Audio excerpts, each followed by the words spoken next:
My name is Anissa Mitchell. I am with PMD Alliance, and I am happy to invite you today to join us in a conversation we're going to be having as part of our Proactive Brain Health Alliance programming. This today is can exercise slow PD progression in those at risk? So we're going to be talking about the slow speed research program, and this again is for all of you who are joining us that are interested in learning more about what to do if you are falling in that at-risk category. This is part of our Proactive Brain Health Alliance programming for those who are at risk, concerned about risk, or already experiencing prodromal symptoms.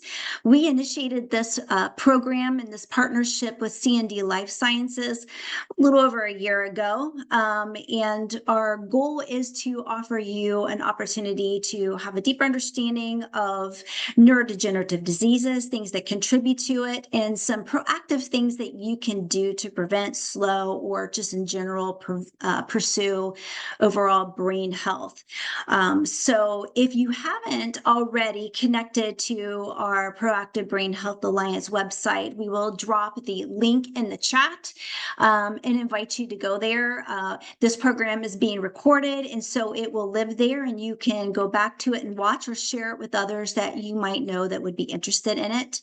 Also, if you are someone who is prodromal or have been identified as having a risk, either because of a genetic mutation, a first-degree relative, or you have had a positive skin biopsy, we do want to invite you to share your experience with us. We are conducting an ongoing survey, and we will drop the link in the chat. This only takes a few minutes, but we're very interested in learning about your experiences and how you came to your designation. So please give us a couple of minutes if you're willing and share your information and your feedback. So I am going to introduce our speakers today. We actually have two with us. We have Dr. Ruth Schneider. She is a board-certified neurologist with an expertise in movement disorders. She's with the University of Rochester, where she specializes in the care of patients with movement disorders, including Parkinson's disease, Huntington's, and essential tremor. She's the director of the Huntington's Disease Society of America Center of Excellence, and her research focus is on the development of digital measures of disease, participant-centered remote research designs, and the neuropsychiatric manifestations of Parkinson's disease. And then also with this, interestingly, we are doing this program with someone joining all the way from the Netherlands. So we are very grateful for the time difference here. It's in the evening for Dr. Sirwan Darweesh. He is a neurologist and associate professor and research group leader at Radboud, I'm probably not saying this right, Center of Expertise for Parkinson's and Movement Disorders at Radboud University Medical Center in the Netherlands. So we're very thankful to have both of our experts today. I believe Dr. Schneider is going to kick us off, so I will hand this over to you. Thank you so much.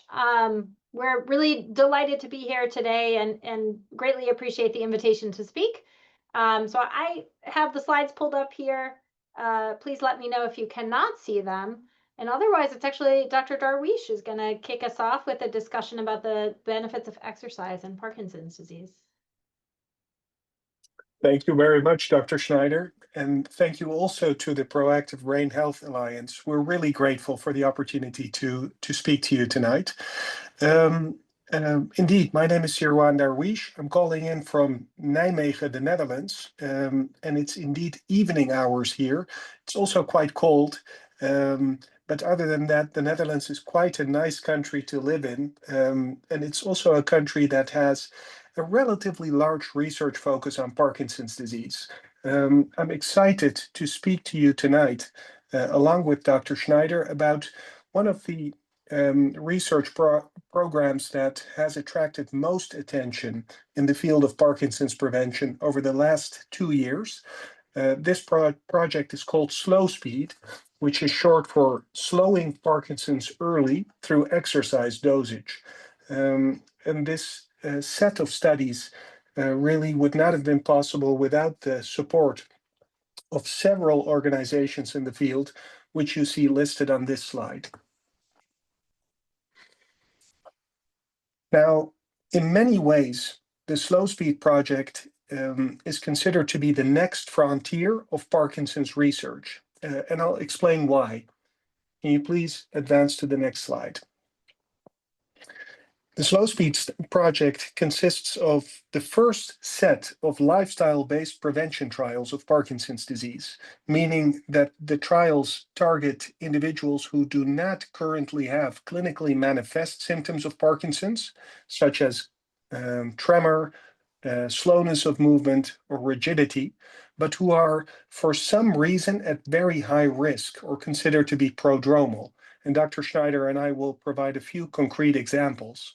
So the study population is really novel to the field of Parkinson's.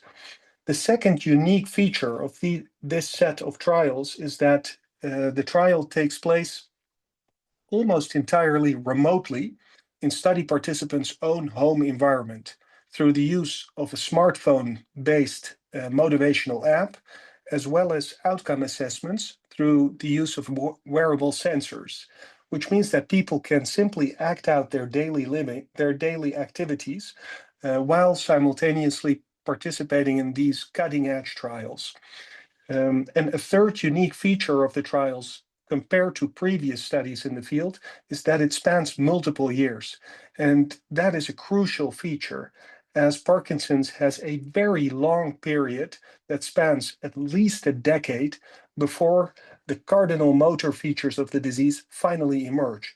So, to put it bluntly, many years before a tremor arises or slowness of movement arises, the disease is already present in the body and causing subtle features that we are trying to slow in this set of trials. Now, the intervention in the slow speed studies consists of a randomized controlled exercise program that aims to enhance the level of physical activities for individuals over a sustained period of time. And the reason that the intervention focuses on exercise habits is that there is now converging evidence that exercise may not only yield beneficial symptomatic effects, meaning that you feel better because of exercise and that you sleep better because of exercise, but in addition to those symptomatic benefits, there's now also converging evidence that exercise may actually modify the course of the underlying disease.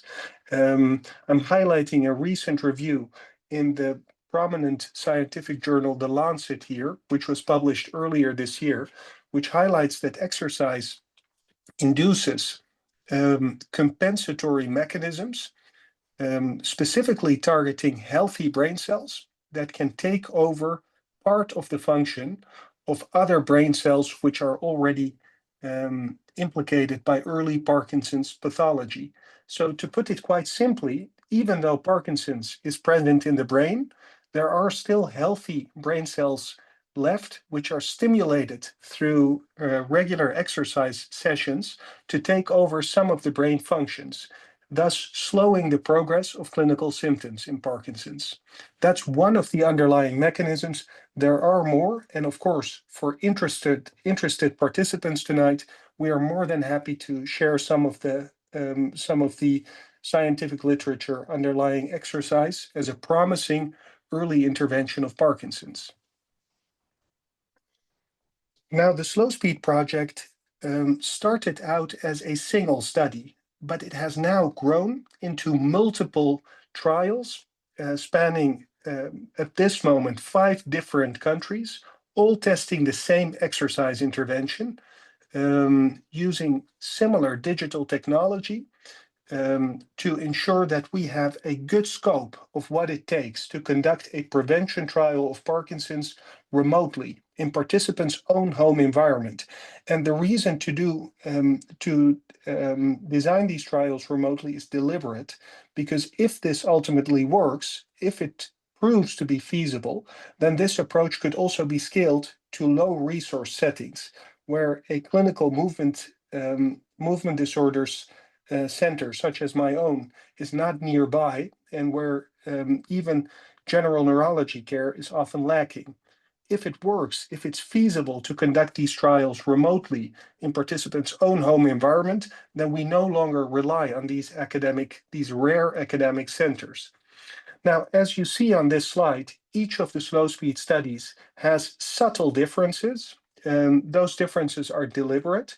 One of the differences is that each study focuses on a complementary prodromal group of Parkinson's. Those groups can be defined either by genetic risk, which Dr. Schneider will elaborate on later because it's the focus of the US trial. And in European countries, the trials typically focus on early traits of prodromal Parkinson's disease, such as having a very specific REM sleep behavior disorder or smell loss in combination with other prodromal features of Parkinson's. There's also variation in the duration of the trial, and then the outcome assessment battery is harmonized across trials to learn as much as we can from these heterogeneous settings in which the slow speed trials take place. I'll also highlight on the next slide that while it's Dr. Schneider and me presenting to you about these trials tonight, these trials are supported by a broad network of collaborators across the United States, Canada, Europe, and other parts of the world. It's simply not feasible to illustrate all collaborators on a single slide, but instead we've highlighted our closest colleagues in the leadership of these trials, which include Professor Bas Bloem on the left, Professor Alistair Noyes in London in the middle of the screen, and then in the bottom row, you see Dr. Michael Sommerauer and Dr. Ambra Stefani, who are movement disorders neurologists in Germany and Austria, respectively. We'll move on to the next slide, and I think I'll give the initiative back to Dr. Schneider. All right, thank you so much, Dr. Darweesh.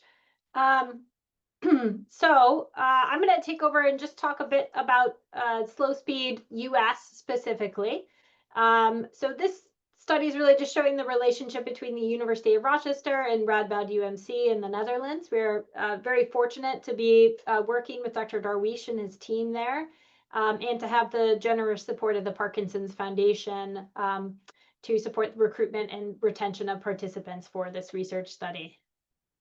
So as Dr. Darweesh mentioned, all of the trials within the slow speed network have they have some commonalities, right? So each study focuses on a different at-risk population, at-risk or prodromal population.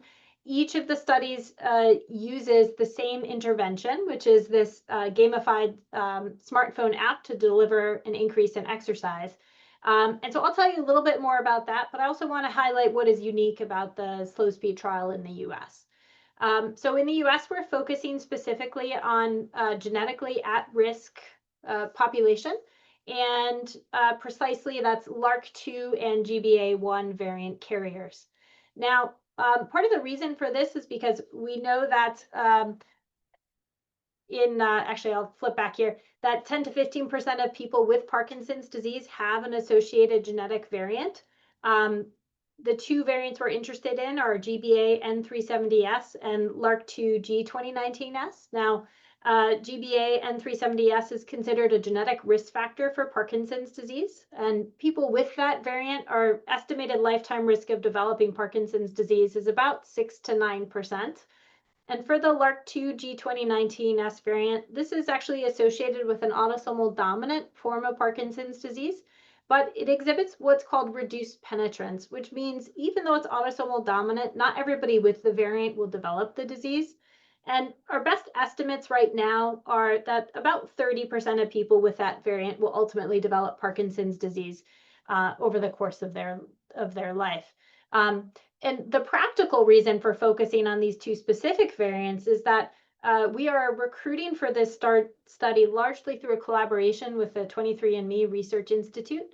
And these are the two variants that are associated with Parkinson's disease that they provide back to to consumers in what they call their Parkinson's disease research report. So that's kind of the practical reason for specifically focusing on these two genetic risk factors. I'm going to flip back to this slide for a moment. So that's one unique aspect of the Slow Speed US study, again, that we're focusing specifically on genetically at-risk population. I also want to highlight that this study is done entirely remotely and conducted over 3 years of follow-up. So what happens is participants are individuals who are either invited to participate or kind of find their way to the study on their own, go through a screening process. And as part of that screening process, they're asked to wear a Fitbit every day for a week so that we can understand how many steps that they take at baseline.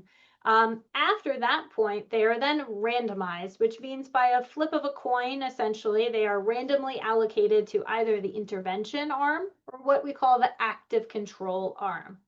So people who are in the intervention arm will have a target of 100% increase in their baseline volume and intensity of physical activity. And what we're using when we say volume of physical activity, what we're referring to is really their step count. Whereas those in the active control arm will have a targeted increase of a lower amount. And this will not be something that happens overnight. This is something that folks will work up to during with use of the app and over time. But that's the goal there with the intervention. Once folks are in the study, they will do annual research visits. So on an annual basis, they will complete a series of questionnaires. And so what's nice about this is this doesn't require anybody to come into the clinic. This is all done remotely in the comfort of your own home. So people are asked to complete these standardized patient-reported outcomes and questionnaires. In addition to that, we are using a smartphone application that's designed to pick up on some of the motor aspects of Parkinson's disease. And this is the Roche Parkinson's disease app. And so it picks up on things like tremor and slowness of movement. And we ask folks to complete a specific battery of tests within that app every 6 weeks during the course of the study. And then lastly, what you'll see on this slide is this little nose icon, and that's to delineate that there are a couple things that we only do at the beginning of the study and at the end. And one of those is to assess sense of smell. And also do some more intensive cognitive testing. So those things happen just at the beginning of the study and at the end of the study. So that's kind of big picture design of Slow Speed US. We talked about the kind of genetics and why we're focusing specifically on GBA and LRRK2. In addition to having one of those variants, we're also restricting enrollment to people who are at least 50 years of age and able to walk without use of an assistive device like a cane or a walker, and without a history of repeated falls in the past year. And of course, we also need to be mindful of only enrolling people who do not have a formal clinical diagnosis of Parkinson's disease or another neurodegenerative disease. And the reasons kind of driving these restrictions, one, of course, is safety, right? We want to make sure that people can safely move forward with the intervention. Another is that we want to make sure that people could actually realistically reach the goal of 100% increase in their physical activity volume and intensity. And then lastly, we know that if we focus on a population that is too young, we're unlikely to really see any change over time, even though this is a pretty long study with 3 years of follow-up. So we honed in a bit on folks who are at least 50 years of age to increase the chances that we're going to see some change in some of the measures that we're looking at in this study. So I am showing you here some of the assessments that are included, and this is not something that I want folks to get kind of too bogged down in the details, but this is more just to show you the types of things that we are looking at and the types of things that we're interested in measuring. So we've done our best to really cover the spectrum of symptoms, both motor and non-motor symptoms, that we can see in Parkinson's disease. Now, this doesn't mean that everybody with Parkinson's disease experiences all of these symptoms, but we did want to do our best to cover the range of symptoms that we can see. So this would include questions about autonomic symptoms like constipation and urinary symptoms, questions about mood, so depressive or anxiety symptoms, assessments of memory and thinking, smell testing, assessments of sleep, and then also those more traditional kind of motor aspects of Parkinson's disease. And then we also, of course, do want to know, even though this is not the primary thing that we're looking at, we do want to know if people are diagnosed with Parkinson's disease or another related disorder during the conduct of the study. And then this slide is just to show you the range of different digital measures that we're capturing with the three different digital components of the study. So excuse me, two. So there's the Fitbit app, which we're using to capture physical activity, volume and intensity. So things like how many steps do you take per day and how many minutes are spent in moderate to vigorous physical activity. Fitbit also captures heart rate and heart rate variability, as well as a measure of oxygen consumption and sleep. And so those are all very helpful metrics that we can get from the Fitbit app that can not only inform what somebody's target is, but also give us some sense of how these things are changing over time. And then the Roche Parkinson's disease app that I mentioned before, we're using that to look at specific motor features of Parkinson's disease. So that involves performing different motor tasks that give us a sense of whether there is slowness of movement, whether there's any tremor, either in speech or in hands, and if there's been any changes or abnormalities in walking and balance.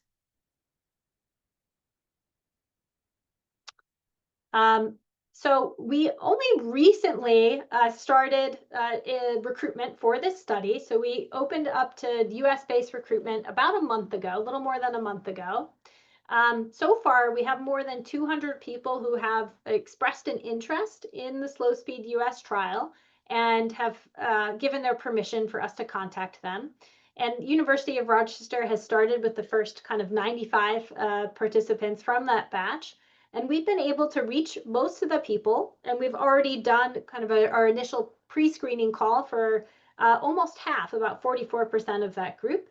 And we have a large number of people who are already in that enrollment period, considering we didn't start recruitment activities until about 4 to 6 weeks ago. We have 14 people who are already in that initial kind of 4-week eligibility period that we are hoping to enroll into the study very shortly.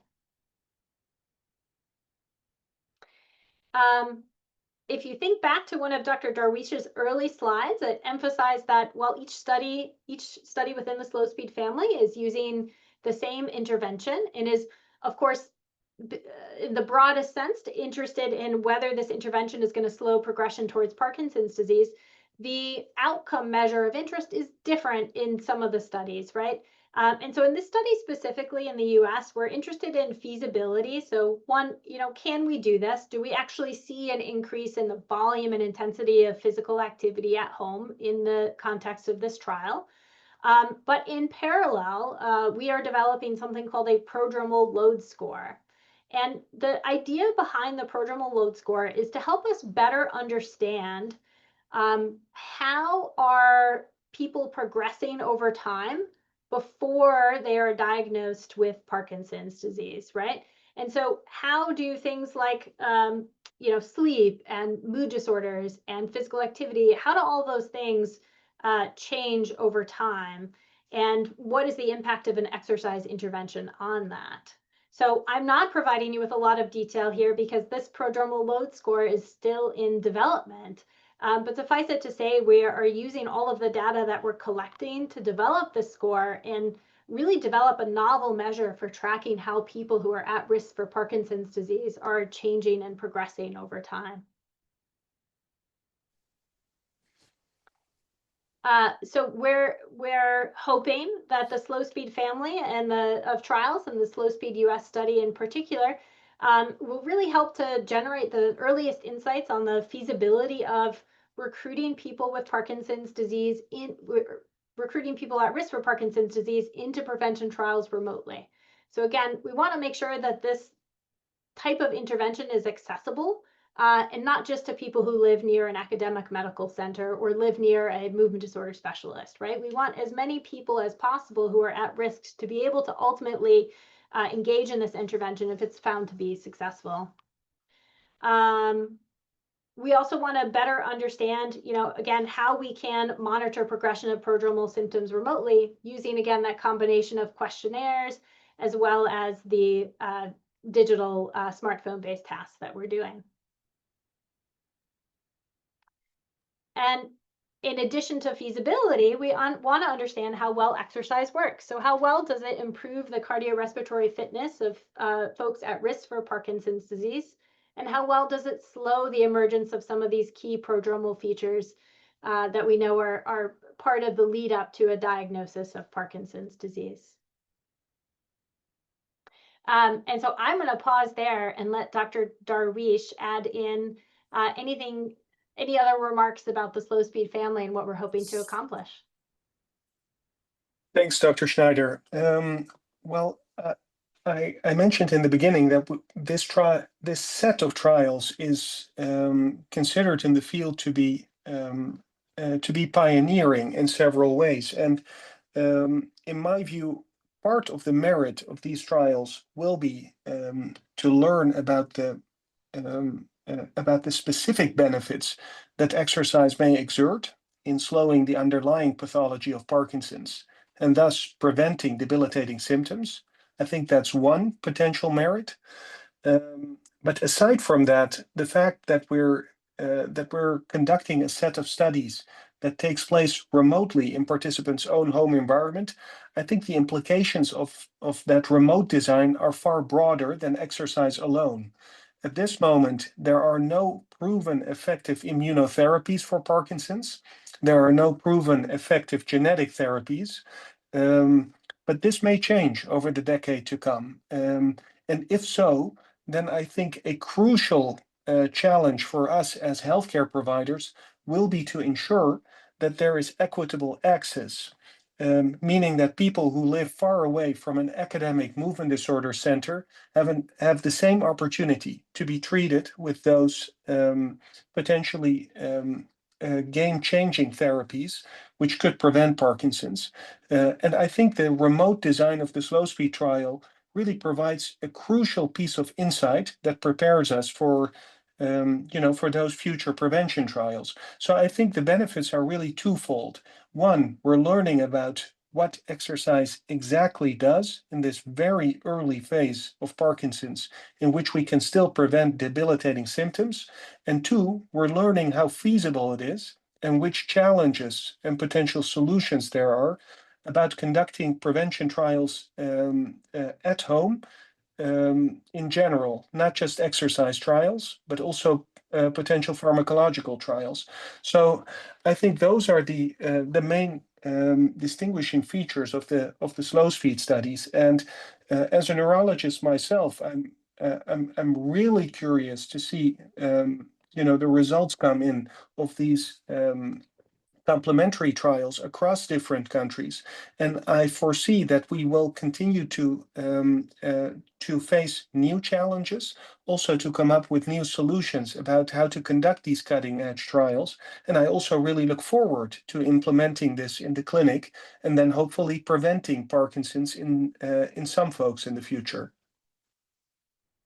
I think that's a great point about the potential learnings from the study. I mean, I think we recognize that even if it is not found to be efficacious, if this particular exercise intervention is not shown to be either feasible or to slow progression towards Parkinson's disease, we'll still learn an incredible amount about how to measure progression in at-risk populations, whether it performs differently across different at-risk populations, and how to conduct prevention trials remotely. And those learnings will inform future studies, right? And we think about how we might deliver other interventions remotely, like a diet or nutrition intervention, or even a drug intervention, just as potential examples.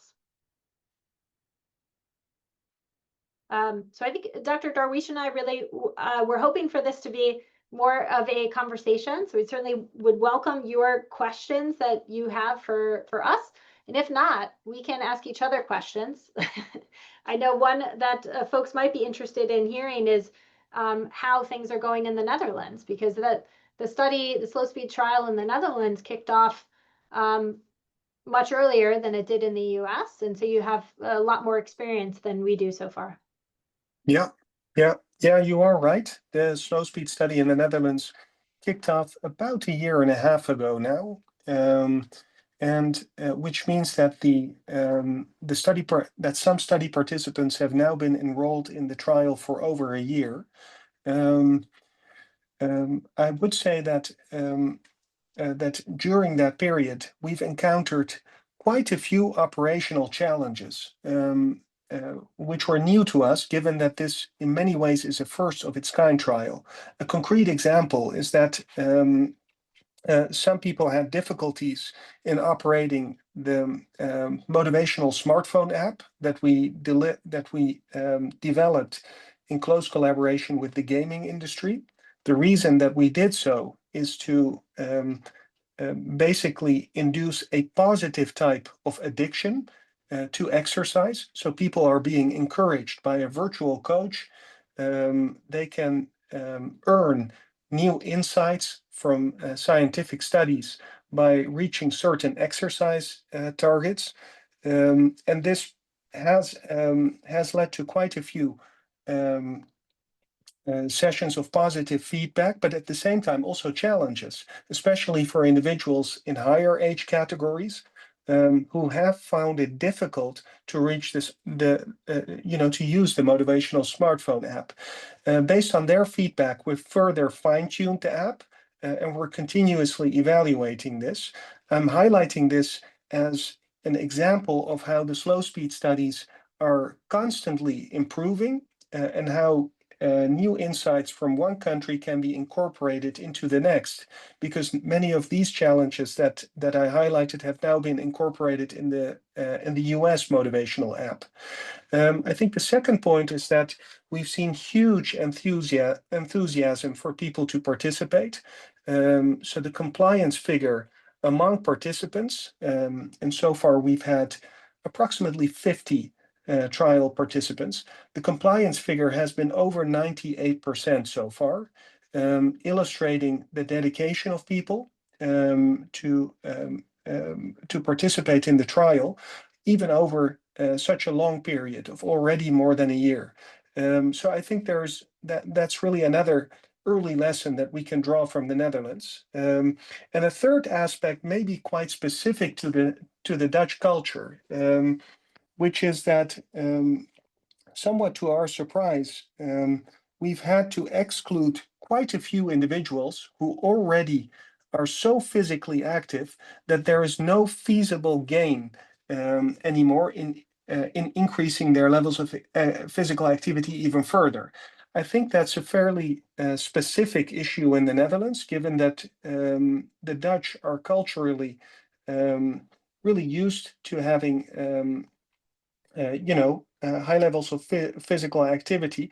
I don't expect that we'll have that across all countries, as literature shows that individuals with prodromal Parkinson's and with early diagnosed Parkinson's generally tend to exercise at levels considerably below guidelines of the US or EU associations, meaning that people do not reach the recommended levels of physical activity yet.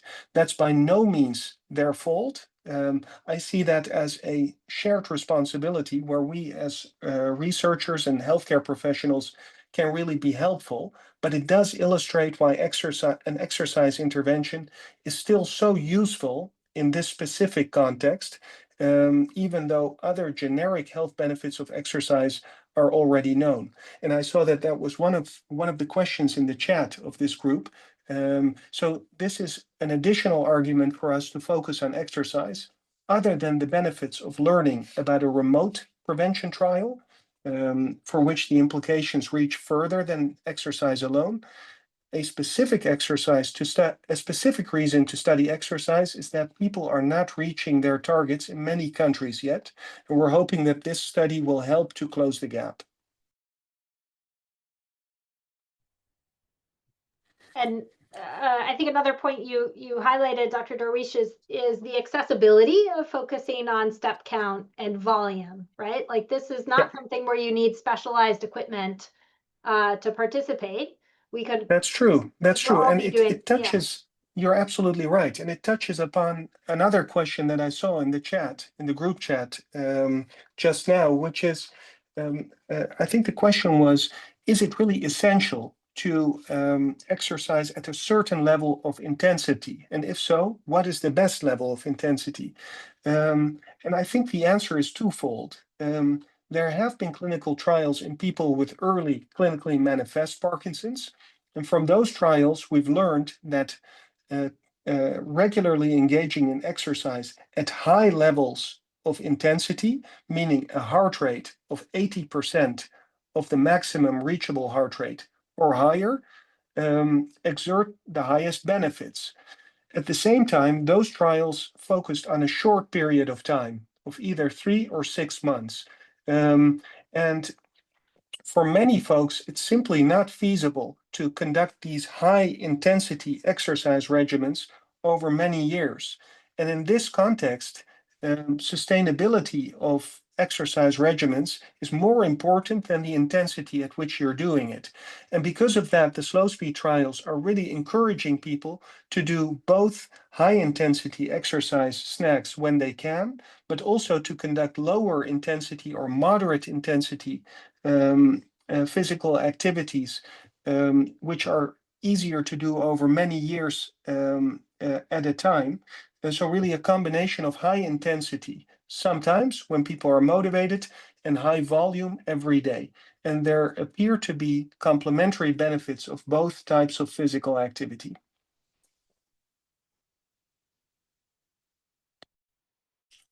I think we can take, if that's okay, Dr. Schneider, and of course I'd encourage everyone who wants to raise your hand if you have an additional question. In the meantime, Dr. Schneider and I will try to address all of the questions in the chat. One of the questions here is, will the US trial expand to hyposmia and RBD? And I think the answer for the short term is there are no concrete plans at this time. However, the slow speed program has grown much faster than we had even anticipated in our most optimistic scenarios. And I think that really shows the enthusiasm both among at-risk individuals as well as among leading investigators in the Parkinson's prevention field. So no, there are no concrete opportunities at this time, but it's certainly possible that will change over the next year. So if you do not have a LRRK2 mutation or a GBA mutation, but you'd still like to be involved and you'd like to learn about opportunities to participate at a later stage, either within the US or remotely as part of a slow speed trial conducted elsewhere, please do reach out to us. There is an email address in the chat. We cannot offer you a concrete path at this time, but again, the program is evolving rapidly. So we'll certainly reach out to you. And if there is a further expansion that targets your prodromal trait, we'll of course let you know.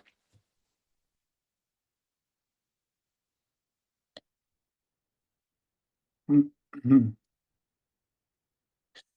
Let's see. I see that Sarah is asking, in order for the intervention group to increase their baseline step count by 100%, would you have to only accept very sedentary people into the study, or do you anticipate that active people can also increase their baseline by 100%? That's a fair question. just to provide the appropriate context, 100% is the maximum. So we stop encouraging folks to do more once they reach 100% extra of what they were doing at baseline.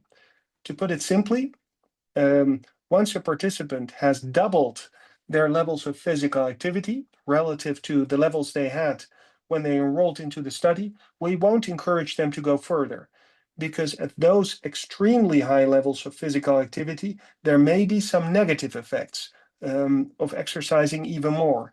Now, mind you, this is a very rare scenario. In the Netherlands, we haven't encountered it yet in those 50 participants. It's far more common for people to achieve a much more modest increase in their levels of physical activity, and reaching an increase of 30% or 40% over the trial period is already a very good result. So I think that that's one part of the answer. And the other part is we are excluding folks who are so physically active at baseline that we do not anticipate that there are further health benefits. Think concretely of professional athletes or people who are exercising at levels very close to a professional athlete. Again, I don't think that will be common in most of the slow speed studies. And I would add one comment to that, which is that there's also a cap. So if somebody enters the study with a relatively high level of physical activity at baseline, their target may not be 100% if it exceeds the cap that we have set kind of across the studies. So again, we're mindful of not pushing people to extremes or pushing people too far as they increase their physical activity. Yeah. Yeah, and then of course a question that often comes up, and I also see that it touches upon Thang's point in the chat, is which activity should you engage in? Now, the motivational smartphone app that we've developed encourages people to really conduct the physical activities that they feel most comfortable with. There is probably not a big difference between activity types. So a concrete example is a swimmer or a runner or a cyclist. The latter is quite common in the Netherlands. Probably can achieve the same beneficial health effects of exercise, including putative Parkinson-specific health benefits, as long as they reach certain levels of intensity, volume, or both. And I think Jim in the chat put it very nicely. I'll pull back his comment: as intensely as possible, as frequently as possible, for as long as possible. That's absolutely right. The type of activity itself is probably not crucial. It's more the intensity and the volume.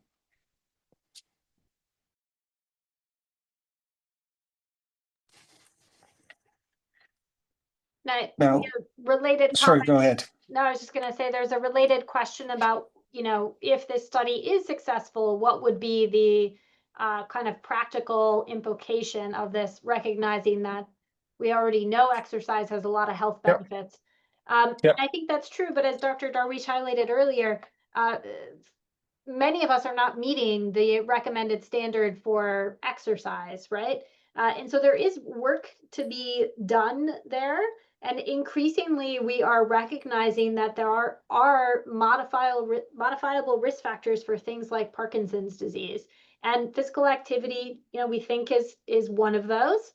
And so I think having this evidence would help us better understand, what type of exercise, again, is it volume, is it intensity, is it a little bit of both, that is really going to slow progression towards Parkinson's disease, and tell us how to implement that at scale, right? Help us, help us help people meet their goals for increasing physical activity. So even though there's some evidence there already, I think there's still a lot to be learned that could inform how we approach Parkinson's disease as a public health problem, and really think about moving from managing it to preventing it. Yeah, and I'd add 2 points to that. One is that we conducted a fairly large study among LRRK2 G2019S mutation carriers, so people with a specific genetic risk factor that would also qualify them for participation in the US slow speed trial. We conducted a fairly large questionnaire study among over 4,000 individuals. We published that 2 years ago in the prominent journal Parkinsonism and Related Disorders. And what we found is that among individuals who were still at risk of clinically manifest Parkinson's, almost 40% did not know of the potential health benefits of exercise, specifically to delay or possibly prevent symptoms of Parkinson's disease. So I'm mindful that quite a few people attending tonight and participating in this webinar are already quite aware of the health benefits of exercise, but there is a fairly large group that isn't quite yet. And scientific evidence from a randomized controlled trial, such as US slow speed, would really help there. So that's the first point I'd add. The second point touches upon an ethical dilemma that we're often faced with in clinical practice, which is that both Dr. Schneider and I have an interest in identifying individuals with Parkinson's as early as possible to help them prevent some potentially debilitating symptoms. But a counter argument from health regulators often is, okay, once you identify these prodromal traits in individuals, what can you offer them? And I think that's a fair point. So if the slow speed studies and the US study in particular would show that exercise indeed delays the onset of debilitating symptoms of Parkinson's, and in some individuals even prevents it, then that would be a strong argument to identify people in very early stages of Parkinson's, which in turn could help to open the door to other preventative treatments, to recruit for trials and so forth. So I foresee multiple benefits if the slow speed studies indeed show a preventative effect of exercise. I think it's also reasonable to wonder, if exercise does slow the progression towards Parkinson's disease, do people, once they develop Parkinson's disease, if they develop this habit of exercise and physical activity, do they have a better course, right? I mean, so, even if we're not successful in preventing it entirely, if we're able to, one, delay it, or two, improve quality of life following a clinical diagnosis of Parkinson's disease, that's certainly a win as well. Yeah. And I see that in the chat, Thanks jokingly says maybe insurance, or I'm not sure whether it's joking, maybe insurance companies would pay for exercise class. In fact, in Europe, this is an ongoing theme. I am aware of ongoing efforts in both Germany and the United Kingdom to have insurance companies financially cover exercise classes. And to me, it makes sense because the health benefits of exercise in many cases are at least equivalent and sometimes even larger than those of drugs that we prescribe. So I agree, this could be a potential extended benefit of the slow speed trial in the long run.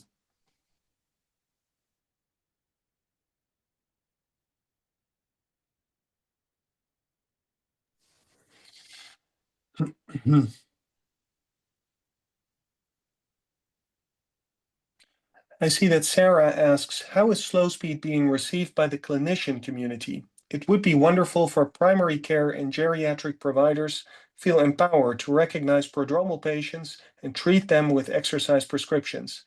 I agree, Sarah, and we're in touch with quite a large network of primary care physicians across multiple countries. Most are delighted about this type of research. At the same time, most are struggling, just as Dr. Schneider and I are, in the limitations of what we can provide to individuals with prodromal traits at this moment. So most are really delighted. At the same time, we do hear some concerns every now and then.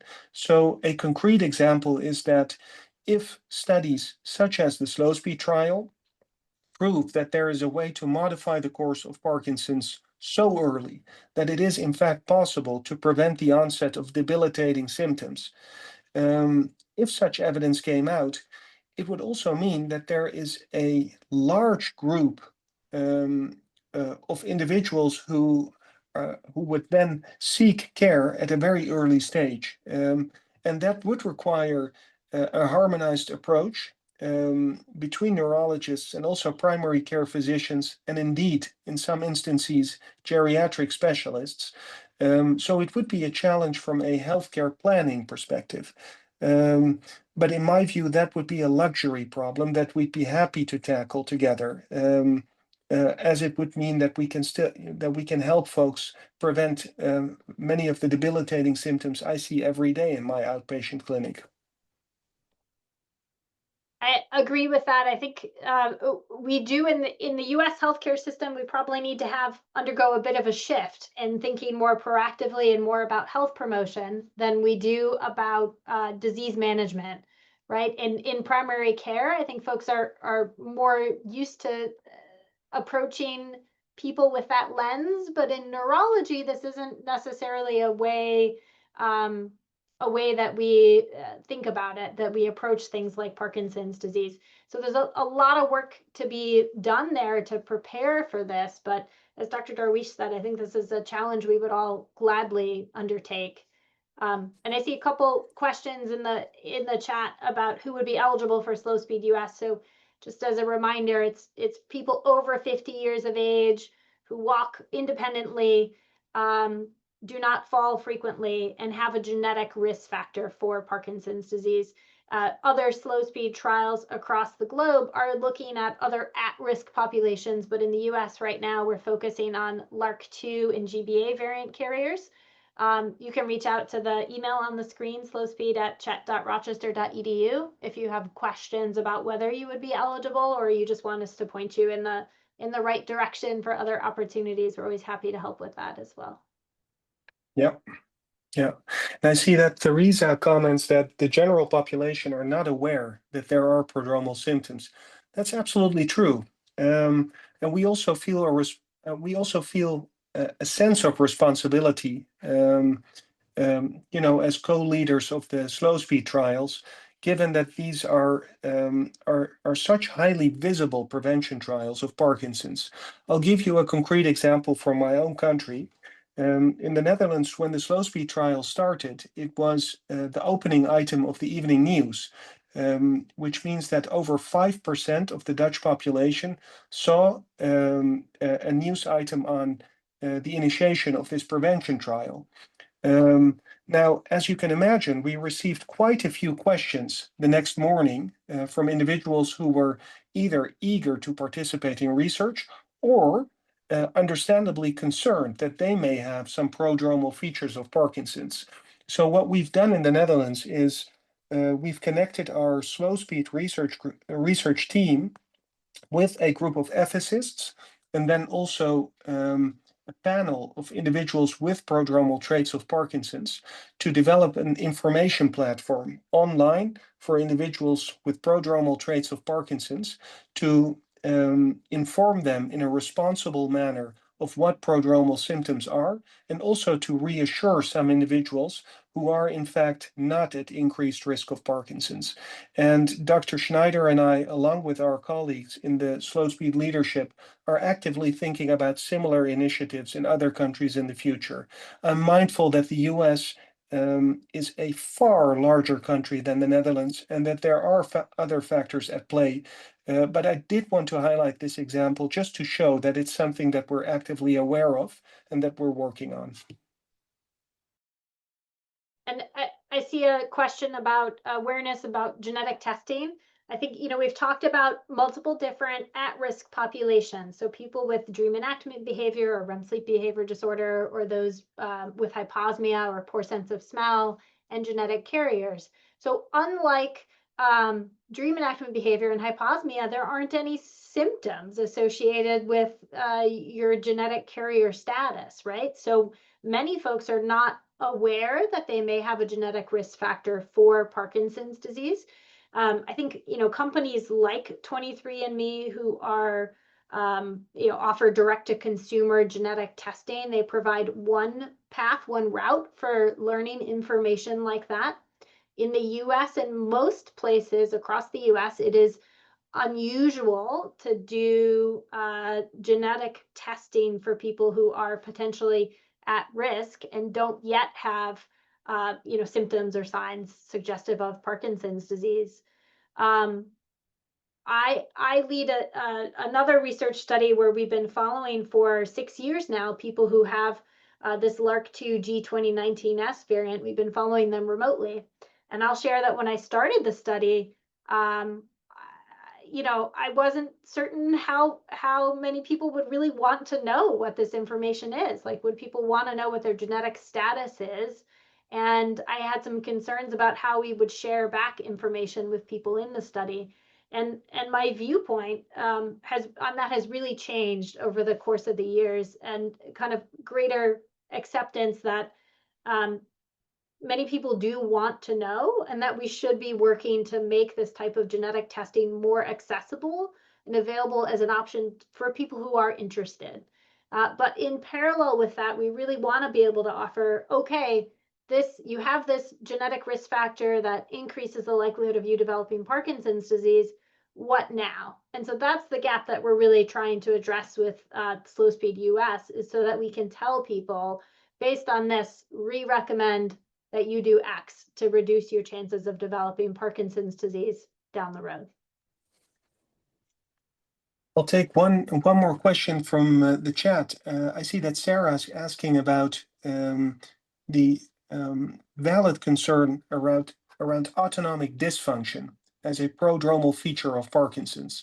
And for folks who don't know yet, this is a fairly common challenge in the care for people with Parkinson's, including individuals in the prodromal phase, where it's no longer feasible for individuals to reach the same levels of, so the same maximum heart rate, or to recover in terms of heart rate as rapidly as they ordinarily would have prior to the onset of Parkinson's pathology. That is a valid concern, and it is taken into account into the motivational smartphone program. One concrete example is that when individuals repeatedly do not reach their weekly targets of physical activity, the target is automatically adapted to a level that should be feasible for individuals, rather than elevating it further on, as that would of course discourage individuals to continue further, and could also have negative health effects. So it is accounted for in a way that would stimulate individuals to remain engaged over a longer period of time, and to also achieve, or rather to target achievable goals of their levels of physical activity.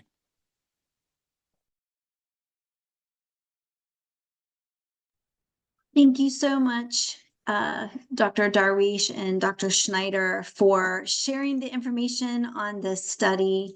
And we've dropped the link a couple of times, so if anyone on here is interested in reaching out and finding out more information, you can copy the chat if you missed it, to make sure that you've captured that. But we want to thank you for sharing this. I'm excited to see what your research finds, and I love that you're doing different things in different countries to kind of share those different results. So thank you both for joining us today, and especially Dr. Darweesh for giving us your evening time.